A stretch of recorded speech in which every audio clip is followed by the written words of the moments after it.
Speak کے پیارے پیارے ویورز، السلام علیکم۔ کیسے ہیں آپ سب؟ امید ہے خیریت سے ہوں گے۔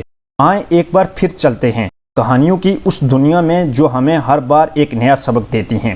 تو پیارے دوستو، ہماری آج کی کہانی ہے ایک بہت ہی خوبصورت ملک کی، جہاں کا بادشاہ نہایت نیک اور رحم دل انسان تھا۔ اس کی رعایا اس سے بہت پیار کرتی تھی۔ بدقسمتی سے اس بادشاہ کی کوئی اولاد نہ تھی۔ بادشاہ اس بات کو لے کر بہت پریشان رہتا تھا۔ وقت کے ساتھ ساتھ بادشاہ بوڑھا ہوتا جا رہا تھا اور اس کی فکر بڑھتی جا رہی تھی۔ وہ اپنے ملک کو یوں بے سہارا بنا کسی اچھے حکمران کے نہیں چھوڑنا چاہتا تھا۔ بادشاہ نے پورے ملک میں اعلان کروایا کہ وہ اپنا جانشین چننا چاہتا ہے۔ اس لیے ہر وہ شخص جو خود کو انصاف پسند اور رحم دل سمجھتا ہے شاہی محل میں حاضر ہو، تاکہ بادشاہ اپنے طریقے سے چھان بین کر کے نئے بادشاہ کا انتخاب کر سکے۔ پورے ملک کے نوجوان بے انتخاب پرجوش تھے۔ ہر ایک خود کو شاہی کرسی پر بیٹھنے کے خواب دیکھ رہا تھا۔ یہ ایک بہترین موقع تھا خود کو ثابت کر کے حکمران بننے کا۔ اس لیے اگلے ہی دن شاہی محل میں ایک ہجوم اکٹھا ہو گیا۔ بادشاہ جس سے بات کرتا وہی خود کو ایک بہترین انسان ثابت کرنے کی پوری کوشش کرتا۔ یہ صورتحال انتہائی پریشان کن تھی۔ انتخاب مشکل سے مشکل تر ہوتا جا رہا تھا، کیونکہ ہر چہرے پر اچھائی کی نقاب تھی۔ یہ حالات دیکھ کر بادشاہ نے سب کو ایک ہفتے بعد آنے کا کہہ کر واپس بھیج دیا۔ اس دوران دور دراز کے گاؤں میں رہنے والے ایک انتہائی نیک دل جوان تک بھی بادشاہ کے اعلان کی خبر جا پہنچی۔ وہ بھی اپنی قسمت آزمانا چاہتا تھا، مگر اس کے پاس نہ تو زیادہ راہ تھا اور نہ ہی شاہی محل میں داخلے کے لیے اچھا لباس۔ لیکن پھر بھی اسے لگتا تھا کہ وہ اپنے ملک کے لیے ایک بہترین انتخاب ہو سکتا ہے۔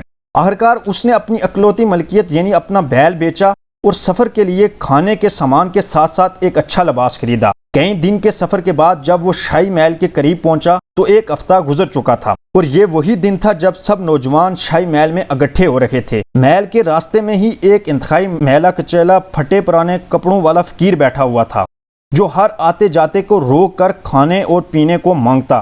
مگر مستقبل کا بادشاہ بننے کے خواب دیکھنے والا نوجوان اتنے اچھے دن کسی گندے مندے فقیر کو دیکھ کر کیسے رکتا؟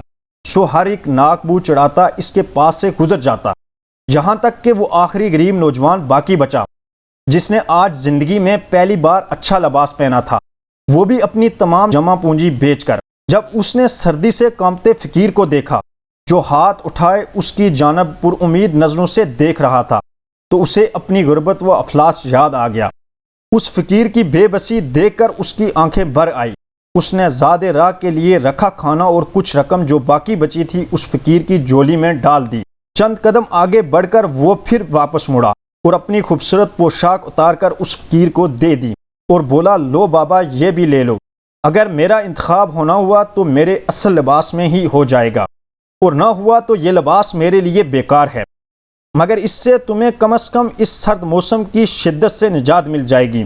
فقیر حیران و پریشان دیکھتا رہ گیا، مگر نوجوان نے اپنے تھیلے سے اپنی پرانی بوسیدہ قمیض نکال کر پہنی اور آگے بڑھ گیا۔ پورا دن گزر جانے کے بعد اس نوجوان کے بادشاہ کے سامنے جانے کا وقت آ گیا۔ ایک خادم اسے لیے جیسے ہی شاہی دربار میں داخل ہوا، حیرت کی زیادتی سے لڑکے کے قدم زمین پر ہی جم گئے، کیونکہ سامنے بیٹھا ہوا بادشاہ کوئی اور نہیں، وہ ہی پھٹے پرانا لباس والا بدحال فقیر تھا۔